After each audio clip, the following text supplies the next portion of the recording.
মই এবাৰ মাৰোৱাৰী সমাজ এখনত গৈছিলোঁ। তেওঁলোকৰ বৃন্দাবনৰ পৰা এজন ভাগৱত প্ৰবক্তা আহিছে। বহুত ডাঙৰ টিভি এটা লগাই লৈছে, বহুত ডাঙৰ।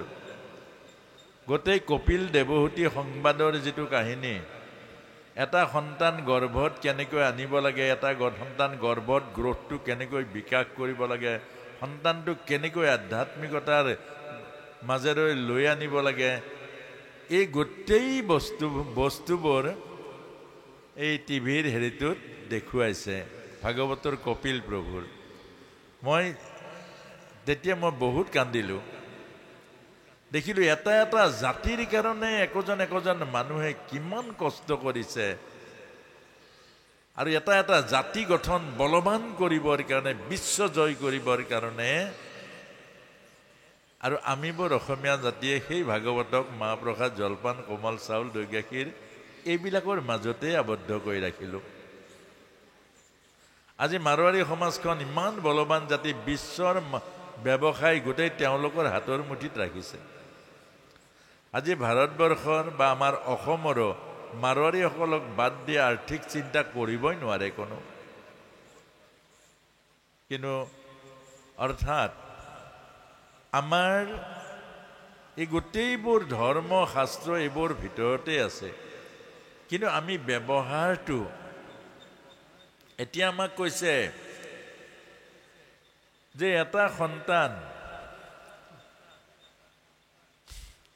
এটা সন্তান আমাৰ অসমীয়া সন্তানবোৰ ইমান অধৈৰ্য কেলে? আপোনাসবক প্ৰশ্ন এটা কৰিছোঁ। মাৰোৱাৰী বা বেংগলী মানুহ এজনে গোটেই দিনটো দোকানত থাকিব পাৰে, অসমীয়া ল'ৰাটো কিয় নোৱাৰে? কি কাৰণত নোৱাৰে? এদিন বা দুদিন দোকান কৰিলে সপ্তাহত এদিন দুদিন ছুটি লাগিবই। বৰ্ষ বাহন নামত ছুটি, ভাওনাৰ নামত ছুটি। কোনোবাই এটা বস্তু যদি দুবাৰ চাই খংটো উঠি যায়। এই কাৰণটো কি?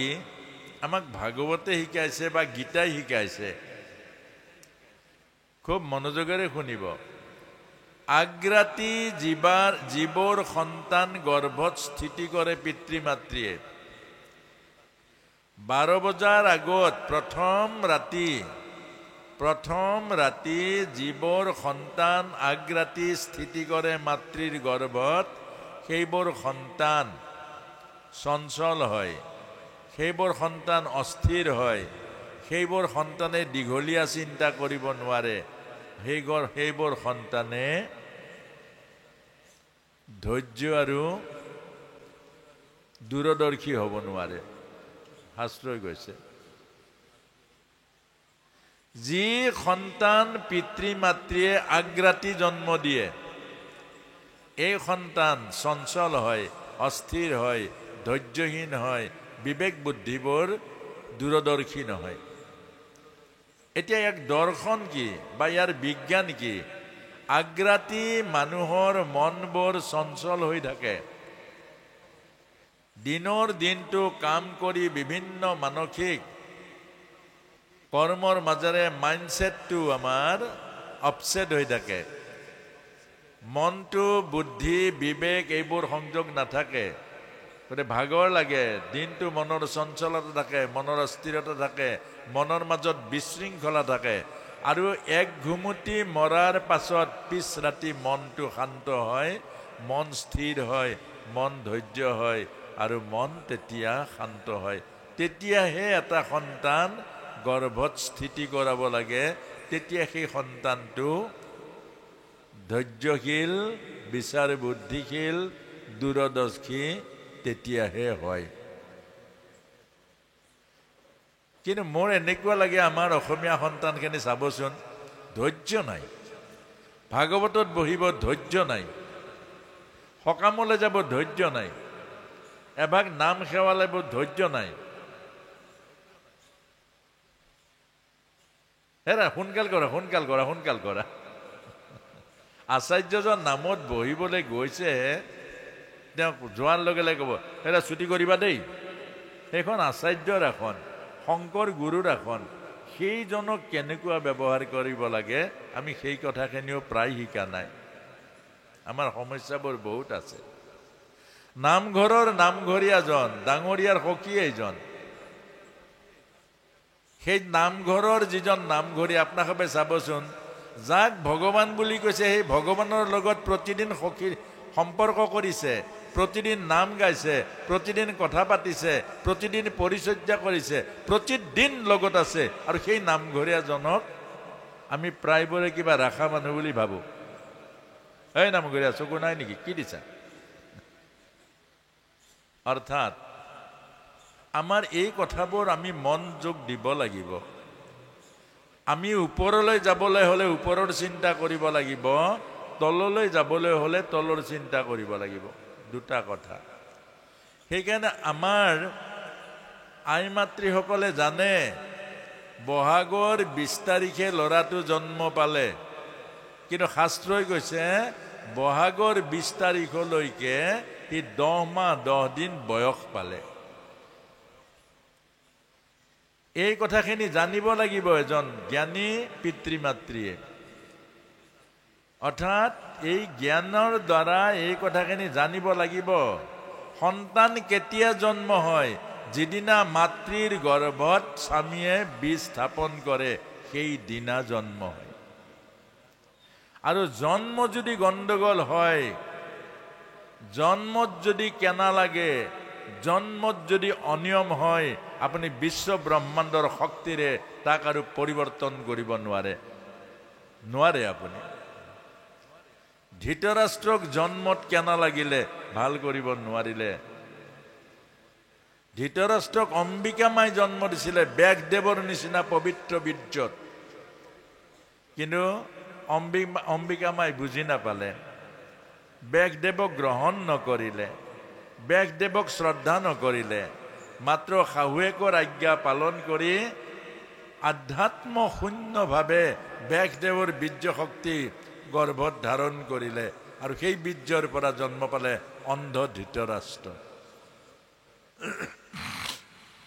সেই তাৰ পাছতে ব্যাসদেৱে গৈ সত্যৱতী তেওঁৰ মাকক ক'লে যে মা, বোলে বোপাই মোৰ বংশটো ভাল এটা সন্তান আহিবনে? বোলে নাহিব, পাত্ৰ বেয়া, পাত্ৰ গণ্ডগোল, পাত্ৰ বেয়া। বোপাই নহয়, আৰু এবাৰ তই যত্ন কৰ। অম্বালিকাৰ ওচৰলৈ আহিলে ৰাতি। ব্যাসদেৱক দেখি ভয়ত কোচমচ খাই গ'ল, গ্ৰহণ নকৰিলে, আৰু যাৰ কাৰণে পাণ্ডুৰ জন্ম হ'ল বেমাৰী, আৰু আধা বয়সতে মৰি থাকিলে। আজি যে আমাৰ বেমাৰী সন্তানবিলাক হৈছে, আমাৰ অল্পায়ু, অবিবেচক, বুদ্ধিহীন, জন্মৰ গণ্ডগোল। আচল কথাটো নিশিকালো ভাগৱতৰ। আমি ভাগৱতৰ আচল কথাবোৰ, জীৱনৰ কথাবোৰ, আমাৰ জীৱনৰ যিটো কল্যাণৰ ৰাস্তা ভাগৱত গীতাত আছে, সেইবোৰ বিচাৰ নকৰিলোঁ। আমি বিচাৰ কি কৰিলোঁ গম পাইছে আৰু। গতিকে আমাৰ সমাজখনত তাৰ প্ৰভাৱটো পৰিছে। এতিয়া তাৰ পাছত আকৌ ব্যাসদেৱক সুধিলে যে বোপাই, এইবাৰ মোৰ বংশ ৰাখিব পাৰা। বিবাহৰ উদ্দেশ্য কি? বংশ ৰক্ষা কৰা এটা ভাল সন্তান। সেইকাৰণেতো বিবাহত কলগছ পুতি। কলগছ কেলে পুতে? বংশটো যাতে ৰক্ষা পৰে, বংশটো যাতে আপোনাৰ ছেদ নহয়, বংশ যাতে আপোনাৰ দীৰ্ঘমেদ হয়, সেইটোহে আচল। তেতিয়া ক'লে নহ'ব, পাত্ৰ ঠিক নাই। তাৰ পাছত ক'লে নহয়, তই আৰু এবাৰ অন্তত যত্ন কৰ, নহ'লে যে মোৰ বংশটোৱে যদি নাথাকে তেতিয়াহ'লে মোৰ আৰু কি থাকিব। তেতিয়া অম্বিকা আৰু অম্বালিকাই এজনী দাসীক ঠিক কৰিলে যে ভয়ানক মানুহটোৰ লগত আমি আৰু যাব নোৱাৰোঁ, দাসী এগৰাকী। আৰু এই দাসী গৰাকীয়ে বুজি পালে জীৱনৰ সত্য। ৰাজ ৰাণী দুগৰাকীয়ে বুজি নাপালে জীৱনৰ সত্য। মনত ৰাখিব, আমাক ভাগৱতে বা গীতাই কৈছে যে বহু উচ্চ জাতি উচ্চ আসনত থাকিব পাৰে, যদি আধ্যাত্মিক জ্ঞান নাই আপোনাৰ দ্বাৰা এদিন তললৈ আহিবলৈ বেছি টাইম নালাগে। তলত থাকক, ওপৰত যোৱাৰ যদি সাধনা আছে, ওপৰৰ যদি বিচাৰ আছে, আপুনি এদিন ওপৰ পাই যাব, এইটো বুজাইছে। আৰু সেই দাসীৰ গৰ্ভত জন্ম পালে বিদুৰ। যম ৰজা ধৰম ৰজাৰ অংশ আহিলে বিদুৰ। এতিয়া এই কথাটোকে আমাক সাৱধানে কৈছে, এটা সন্তান জন্ম দিয়াটো কুকুৰ মেকুৰীৰ কাৰণে সহজ, দৈহিক সম্পৰ্ক কৰিলে সন্তান এটা হৈ যায়। সেই সন্তানে পিতৃ মাতৃক পুং নামৰ নৰকৰ পৰা উদ্ধাৰ কৰিব নোৱাৰে, সেই সন্তানে জাতি ধৰ্ম ৰক্ষা কৰিব নোৱাৰে, সেই সন্তানে আমাৰ ভাৰতীয় সভ্যতা সংস্কৃতিক কেতিয়াও ৰাখিব নোৱাৰে। সেইকাৰণে আমাৰ ভাৰতবৰ্ষৰ প্ৰজ্ঞাৱান ঋষিসকলে এইবোৰ শাস্ত্ৰ লিখিছে যে এটা সন্তান নমাই আনিবলৈ হ'লে প্ৰক্ৰিয়া আছে, স্থান কাল পাত্ৰ আৰু সাধনাৰ দ্বাৰাহে এটা সন্তান নমাই আনিব পাৰে। এতিয়া সেই সন্তানটো কেনেকৈ নমাই আনিছিলে? ভাগৱতত দেখুৱাইছে, কাশ্যপ ঋষিৰ দুগৰাকী পত্নীৰ এগৰাকী হ'ল দিতি। দিতিৰ মাজেৰে দৈত্যৰ জন্ম পালে। তো ব্ৰাহ্মণ আছিলে কাশ্যপ, তেওঁৰ পত্নী ব্ৰাহ্মণী আছিলে। ব্ৰাহ্মণ আৰু ব্ৰাহ্মণী, যে ব্ৰহ্মতত্ত্বক জনা ব্ৰাহ্মণীৰ সন্তান দৈত্য কেনেকৈ হ'ল? অৰ্থাৎ ভুল কৰিলে দৈত্য হয়। কেনেকৈ ভুল কৰিলে? যে সন্ধিয়া যজ্ঞশালত থাকোঁতে কাশ্যপ ঋষি দ্বিতীয়ে গৈ সেই যজ্ঞশালতে দৈহিক সম্পৰ্ক কৰিলে। সেই যজ্ঞশালত দৈহিক সম্পৰ্ক কৰিলে, মনত প্ৰতিহিংসা, তাৰ বিনিময়ত দুটা দৈত্যৰ জন্ম হ'ল। আৰু সেই দৈত্যৰ ঘৰত মহাভাগৱত প্ৰহ্লাদৰ জন্ম হ'ল। হিৰণ্যকশিপু আৰু কয়াধুৰ মাজেৰে জগতত নামি আহিলে ভক্তৰাজ প্ৰহ্লাদ। অৰ্থাৎ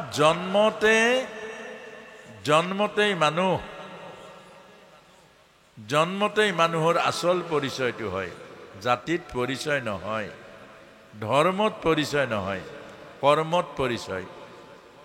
এইকাৰণে এই কৰ্ম কৰিবৰ কাৰণে জ্ঞান লাগিব। ভগৱত গীতাৰ জ্ঞান, বৈৰাগ্য আৰু ভক্তি, অৰ্থাৎ জ্ঞান, কৰ্ম আৰু সন্ন্যাস, এইবোৰ থাকিব লাগিব। এতিয়া আমাক শিকাইছে যে এগৰাকী নাৰীৰ গৰ্ভত এটা সন্তান জন্ম পাব। সন্তানটো কোনে আঁকিব? এখন ছবি বুলি ধৰকচোন, স্বামী আৰু ভাৰ্যাই দুয়োটাই আঁকিব। দুইজনৰ মন একে হ'ব লাগিব, দুইজনৰ চিন্তা একে হ'ব লাগিব, দুইজনৰ ভাৱনা একে হ'ব লাগিব, দুইজনৰ পৰিকল্পনা একে হ'ব লাগিব। দুইজনৰ মন প্ৰাণ ভাৱনা একে হ'লে এটা সন্তান আহিব। সেই সন্তানটো দিব্যধামৰ পৰা আহিব আৰু সেই সন্তানটোৱে জগত ৰাখিব, সেই সন্তানটোৱে জগতৰ কল্যাণ কৰিব। তাৰ মানে কি? স্বামী ভাৰ্যাই এক তত্ত্ব হ'ব লাগিব, এক মন এক প্ৰাণ। বিয়া দিওঁতেতো তেনেকেই ব্ৰাহ্মণে মন্ত্ৰ গায়, তোমাৰ মাংসই মোৰ মাংস মিলি পৰক, তোমাৰ হাড়ে মোৰ হাড় মিলক, তোমাৰ মন মোৰ মন, তোমাৰ ভাৱনা মোৰ ভাৱনা, তোমাৰ প্ৰাণ মোৰ প্ৰাণ। আমি এক হৈ আমি সংসাৰ ৰচনা কৰোঁ। আমাৰ সংসাৰত নামি আহিব স্বৰ্গৰ দেৱশিশু, আৰু সেই দেৱশিশুৱে আমাৰ সমাজ, আমাৰ গৃহস্থী উজ্জ্বল কৰিব। এইবোৰ বেদত এনেই লিখিছে নেকি? অৰ্থাৎ এই কথাটোকেই আমাক কৈছে। এতিয়া স্বামী ভাৰ্যাৰ যদি দুই মন হয়, স্বামী ভাৰ্যাৰ যদি মনৰ মিল নাই, ভাৱনাৰ মিল নাই, সন্তান জন্ম দিয়া সময়কণ, সেই সময়কণ কেতিয়া জন্ম দিয়া? গৰ্ভত স্থিতি কৰা। এটা সন্তান গৰ্ভত স্থিতি কৰা সময়কণ যদি মনৰ মিল নাথাকে, ভাৱনা যদি মিল নাথাকে, সংকল্প যদি এক নাথাকে, সেই সন্তানটো কেতিয়াও দৈৱিক সন্তান নাহে। সি কোনোবাটোৱে মাকক বেছি ভাল পাব, বাপেকক বেয়া পাব। কোনোবাটোৱে বাপেকৰ ভালে হ'ব, মাকক বেয়া পাব। আপোনাক সবে সন্তানবোৰ চাব। আৰু কোনোবাটোৱে বংশটোক বেয়া পাব। কেলে? মানুহগৰাকীৰ যদি মনটো বংশটোৰ প্ৰতি ঘৃণা আহে, অৰ্থাৎ এগৰাকী আইৰ যদি সেই বংশটোৰ প্ৰতি ঘৃণা আহে, সদায় ঘৃণা ভাৱনা কৰে, তাইৰ পৰা যিমানবোৰ সন্তান জন্ম পাব এই বংশ নাশ কৰিব। এইকাৰণে আমাক আজি এই কথাটো কৈছে যে আমি যাতে এটা গৰ্ভত খুব ভাল সন্তান, দৈবিক সন্তান, মানৱীয় গুণৰ সন্তান আনিবলৈ আমি নিয়ম নীতি সদাচাৰ এইবোৰক আশ্ৰয় লৈ স্থান কাল পাত্ৰ ৰক্ষা কৰি আমি স্বামী আৰু ভাৰ্যাই এক মন এক প্ৰাণ এক ভাৱনা এক সংকল্পেৰে যত্ন কৰোঁ। আমাৰ সমাজলৈ ভাল সন্তান আহিব, আৰু সন্তান অকল পিতৃ মাতৃয়ে নহয় সমাজৰ। আৰু এই কথাখিনি মই একেবাৰে দাবী কৰি এইকাৰণে ক'বলৈ, এতিয়ালৈকে কেইবাটাও প্ৰায় 4-5টা সন্তান মই মোৰ লগত কনচাল্ট কৰি গীটাৰ এই মাধ্যমত এতিয়ালৈকে জন্ম পাইছে। সঁচাকৈ প্ৰতিটো সন্তান এটা বেলেগ গুণ লৈ জন্ম হৈছে, আৰু ডাঙৰ হ'লে তাৰ আচল কথাটো পামগৈ। গতিকে আপোনালোককো এইখিনি কথাই কৈছে যে আমাৰ এটা সন্তান নমাই অনাটো বহুত তপস্যা। এগৰাকী আয়ে এটা সৎপুত্ৰ স্বামীৰ হাতত দান দিয়াটো তাতকৈ ডাঙৰ দান আৰু একো নাই।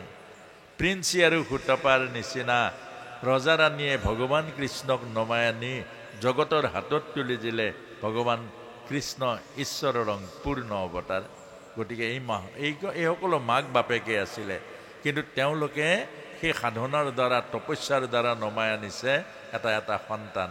গতিকে আপোনালোককো এইখিনি কথা আমাক কৈছে। এতিয়া অহাকালি হ'ব কি বিষয়?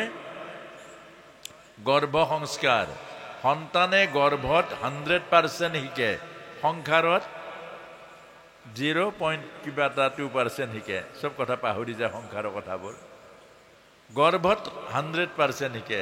অভিমন্যুই গৰ্ভতে শিকিছে, প্ৰৱেশ শিকিলে, প্ৰস্থান নিশিকিলে।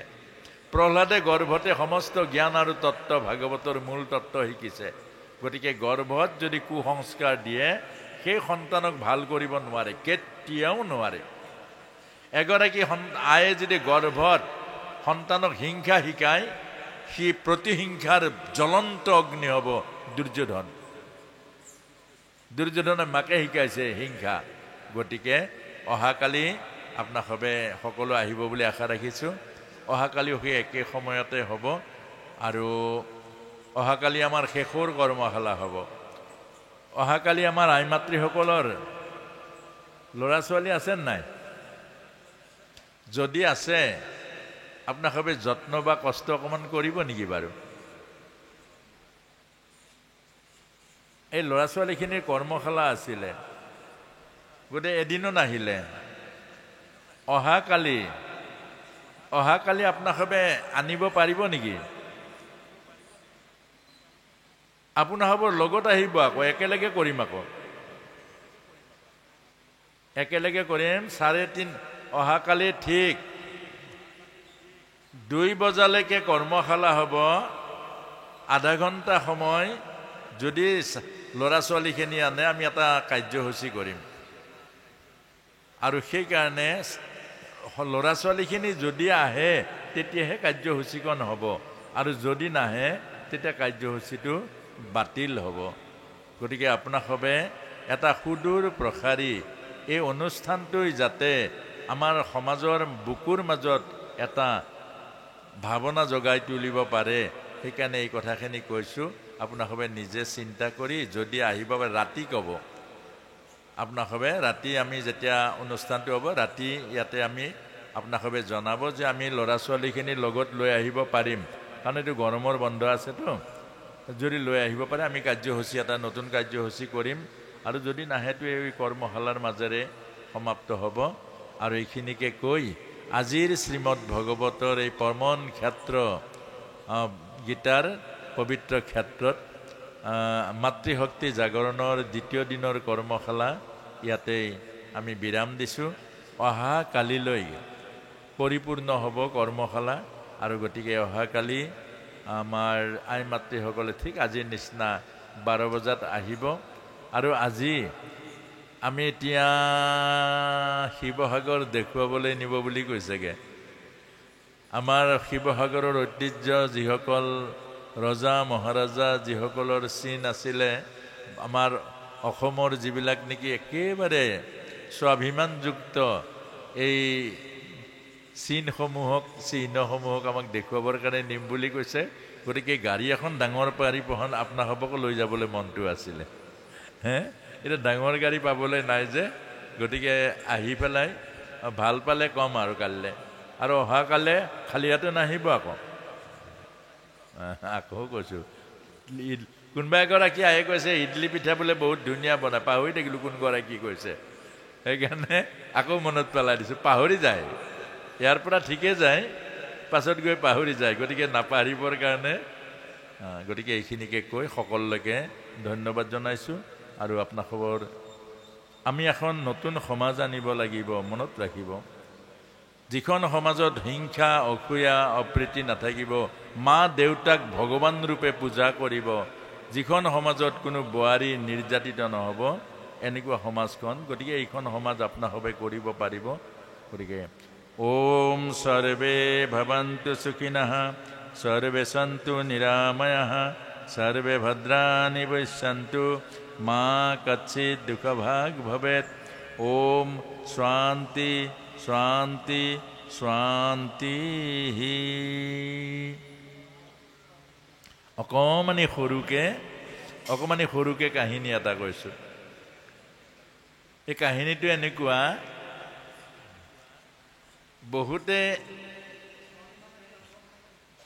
বহুতে যিকোনো বস্তু এটা এই চমক সৃষ্টি কৰিব বিচাৰে। চমক সৃষ্টি এটা কৰি মানুহক হিপটনাইজ কৰি, মানুহক সন্মোহিত কৰি, মানুহক আকৰ্ষণ কৰিব বিচাৰে। এজন ঋষি আছিলে, সন্ত, তেওঁ ভালেই আছিলে, কিন্তু তেওঁ এটা মানে কি হ'ল, এই মানুহক বেছি আকৰ্ষণ কৰিবৰ কাৰণে নিয়মতে সেৱা কৰিব লাগে। সন্তই আনক দেখুৱাবৰ কাৰণে কাম নকৰে নহয়। সন্তই যি নেকি নিৰ্গুণ দেহ, ঈশ্বৰৰ সেৱাৰ কথা কয়, দেহটো পচা দেহ বুলি কয়, দেহক বাদ দি আত্মাক সাধনা কৰিবলৈ আনক কয়, তেওঁ আকৌ দেহৰ সম্পৰ্কীয় সাধনাবোৰ মানুহক দেখুৱাব নালাগে। কিন্তু এজনে এই মায়া, ঈশ্বৰৰ মায়া চব যে ধৰি আছে, তেওঁ কি কৰিলে, মেকুৰী এটা ল'লে, আৰু মেকুৰীটো কি কৰিলে, সদায় অভ্যাস কৰায়। প্ৰথম ধৰি ধৰি মূৰত চাকি এটা দিয়ে, চাকিটো দিয়ে, মেকুৰীটো এনেকৈ বহি থাকে, আৰু তেওঁ চাকিৰ তলত পঢ়া শুনা কিবা কিবি কৰি অভ্যাস কৰে। এতিয়া এনেকৈ কৰোঁতে মেকুৰীটোৰ এতিয়া অভ্যাসটো গৈ স্বভাৱ হ'ল। কোনোবা মানুহ আহিলে দৌৰ মাৰি আহি মেকুৰীটো এনেকৈ দিয়ে, মূৰত চাকিটো দিয়ে, দি পেলাই তেওঁ কথা পাতিব। সেইটো চাকিটো গছাত থ'লেই হয়, আকৌ মেকুৰীটোৰ লগত সেই জঞ্জাতটো লগাই দিলে। আৰু যেতিয়া কোনোবা যায় তেওঁৰ ওচৰত, তেওঁৰ লগে লগে মেকুৰীটো আহি মেকুৰীটোৰ লগত কথা কওঁতে, এটা আগৰ কথাটো বেলেগ আছিলে, নমনীয় আছিলে, এতিয়া কথা কওঁতে এনেকৈ কয়। তাৰমানে এনেকুৱা বুজায় যে মই মেকুৰী বশ কৰি দিছোঁ, মেকুৰী বশ, মানুহ কি কথা আছে, এই ভাৱটো তেওঁৰ ফুটি উঠিলে। তে সন্ত এজনে দেখিলে যে এওঁৰতো এই অহংকাৰটোৱে পতন ঘটাব। প্ৰকৃতিৰ স্বভাৱক বশ কৰিব পৰা এনেকুৱা কাৰ শক্তি আছে? ভগৱানেহে পাৰিব। তেতিয়া তেওঁ কৰিলে, এওঁক অলপ উপকাৰ কৰিবলৈ, সেই যেনে কালি যে কৈছিলোঁ বন্ধু কোনজন, এইজন যে গৈ বন্ধুজনে কি কৰিলে, জেপতে মোনা এখনত নিগনি এটা ভৰাই লৈ গ'ল, চেন এডাল লগাই নিগনি এটা ভৰাই লৈ গ'ল। লৈ সেইদিনা গৈছে আৰু বহিছে, বহাৰ লগে লগে মেকুৰী আহিলেই মেকুৰীৰ মূৰত চাকিটো দি দিলে, আৰু মেকুৰীৰ মূৰত যেতিয়া চাকিটো দি দিলে, কথা পাতি আছে, আৰু কথা পাতি থাকোঁতে এওঁ আস্তেকে মোনাৰ পৰা নিগনিটো ওলাই মেকুৰীটোৰ আগতে ফুককে এৰি দিলে। যেই আগেৰে মেকুৰী গুচি গ'ল, এই চাকি থাকি পেলাই নিগনিৰ পাছে পাছে মেকুৰী দৌৰ মাৰিলে। তেতিয়া এওঁ বুজি পালে, অৰ্থাৎ আমাৰ ভিতৰত থকা স্বভাৱটো